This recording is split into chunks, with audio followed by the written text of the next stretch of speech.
Hola, soy Gustavo Rack y este es nuestro decimosegundo video del ciclo destinado a la presentación de los contenidos del capítulo 4 del texto del core. Hasta ahora habíamos trabajado con una serie de juegos como La mano invisible, El dilema del prisionero o El juego de los bienes públicos, donde se configuraban equilibrios en estrategias dominantes. Eso quiere decir que había un único resultado de equilibrio en el sentido de que una vez que ese resultado se configuraba, los jugadores no tenían ningún incentivo a cambiar de comportamiento y por lo tanto no nos podíamos mover de allí. ¿Qué ocurriría si en un juego, es decir, en una interacción social, existe más de un resultado de equilibrio? Para introducir esta idea es que vamos a discutir el concepto, en el marco de la teoría de juegos, de equilibrios de Nash. Vamos a utilizar esta herramienta luego para ver qué ocurre cuando en un juego existe más de un equilibrio y por lo tanto podemos quedar entrampados en una situación socialmente no deseable simplemente porque ese resultado es un resultado estable, nuevamente desde la perspectiva de que una vez que se configura, ninguno de los agentes tiene incentivos a cambiar de conducta. Vamos a utilizarlo también para discutir sobre conflictos de interés. ¿Qué ocurre cuando tenemos más de un resultado de equilibrio en un juego, pero algunos jugadores prefieren estar en unos y otros jugadores prefieren estar en otros? Vamos a definir entonces qué constituye un equilibrio de Nash en un juego.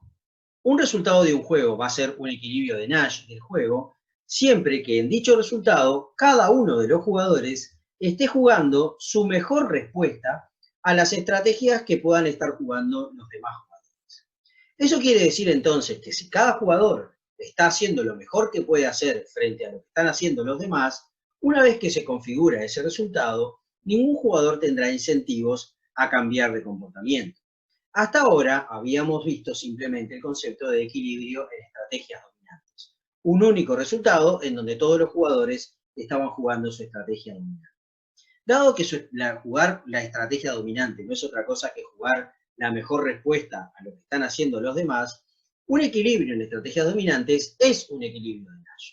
Ahora, el problema es que pueden haber juegos en los que haya más de un resultado de equilibrio de Nash, y por lo tanto es cierto que un equilibrio en estrategias dominantes es un equilibrio de Nash, pero no lo recíproco, es decir, no necesariamente un equilibrio de Nash tiene que ser un equilibrio en estrategias dominantes, como vamos a ver en un juego que vamos a presentar a continuación. Vamos a presentar una variante del juego que ya planteamos de la mano invisible. ¿Para qué lo vamos a hacer? Primero, para observar cómo en un juego puede ocurrir que haya más de un equilibrio de Nash.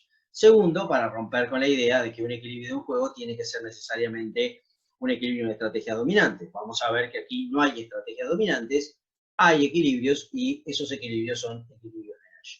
Y la tercera cuestión es para ver cómo hace uno para buscar los equilibrios de Nash en los juegos relativamente sencillos que estamos discutiendo en el curso. ¿En qué consiste esta variante del juego de la mano invisible? Lo que vamos a suponer ahora, recuerden ustedes que en la mano invisible cada jugador tenía que decidir si cultivaba arroz o mandioca. La discusión tenía que ver con que uno era mejor haciendo mandioca y el otro arroz, y cuando ambos decidían producir lo mismo, había un efecto negativo porque los precios de los bienes bajaban como resultado del exceso de oferta. Lo que vamos a suponer ahora es que eso se da con una, digamos, con una intensidad mucho mayor.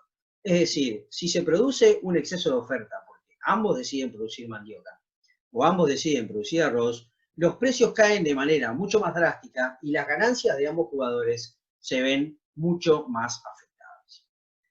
Por lo tanto, lo que vemos aquí es la matriz de pagos de nuestro juego de la mano invisible modificado. ¿Qué es lo que vemos? ¿Qué es lo que ha cambiado esencialmente? Los pagos en estos dos cuadrantes, es decir, cuando se produce arroz-arroz o mandioca-mandioca.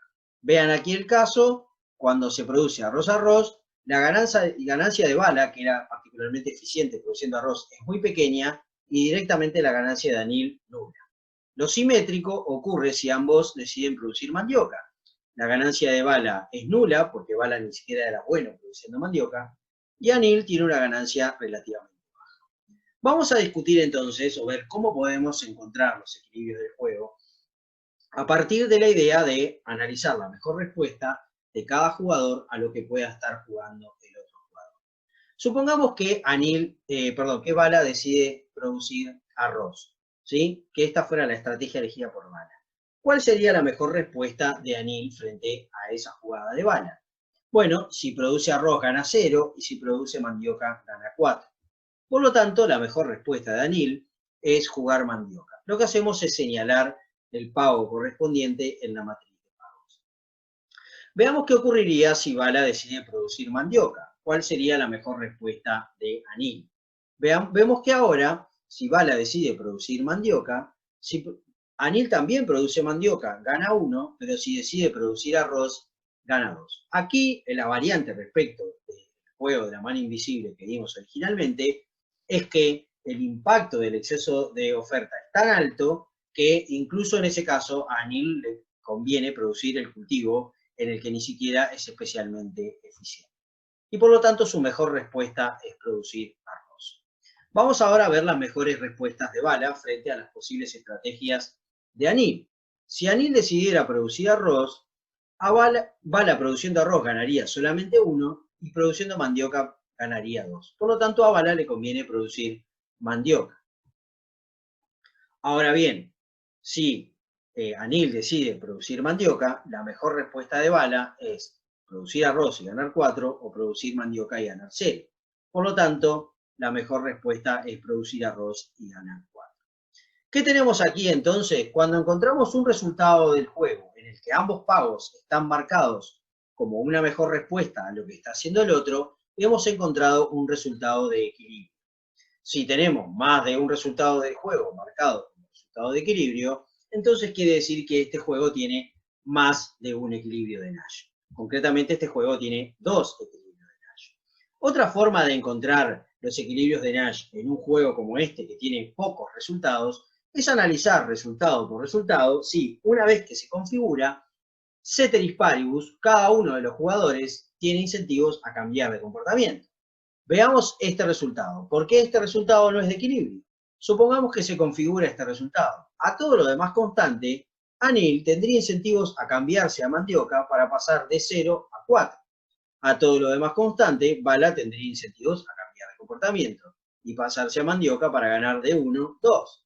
Por lo tanto, ninguno de los dos jugadores en este resultado tiene incentivos a quedarse ahí.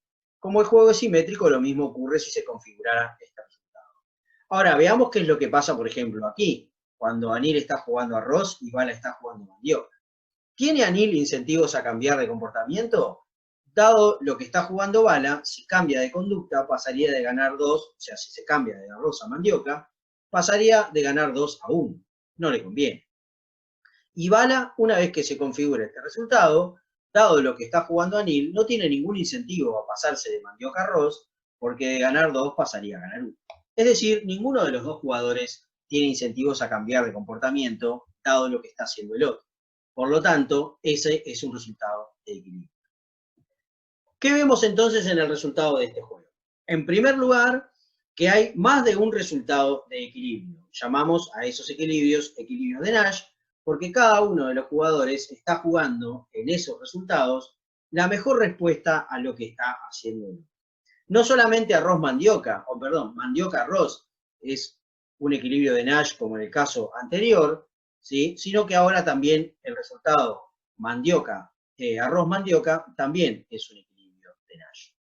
Tenemos 2 equilibrios de Nash en el juego. Ahora bien, en un juego como este, o en una situación como esta, uno podría quedarse relativamente contento porque, si bien existen 2 equilibrios de Nash, es bastante claro que hay uno de ellos que es mejor para ambos. Por lo tanto, supongamos que ambos jugaran y se equivocaran al jugar y jugara Anil arroz y Bala mandioca y se configurara este resultado.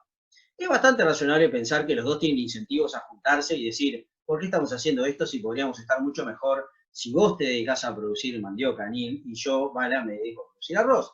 Así que acordarán, y entonces es cierto que tenemos 2 equilibrios de Nash, es cierto que uno es mejor que el otro para ambos jugadores, y por lo tanto es razonable pensar que este equilibrio bueno del juego es fácilmente implementable. Pero, ¿qué ocurriría si en realidad eso no fuera así? ¿Qué ocurriría si ambos tienen incentivos a estar en un equilibrio o en el otro y por lo tanto existen conflictos de interés?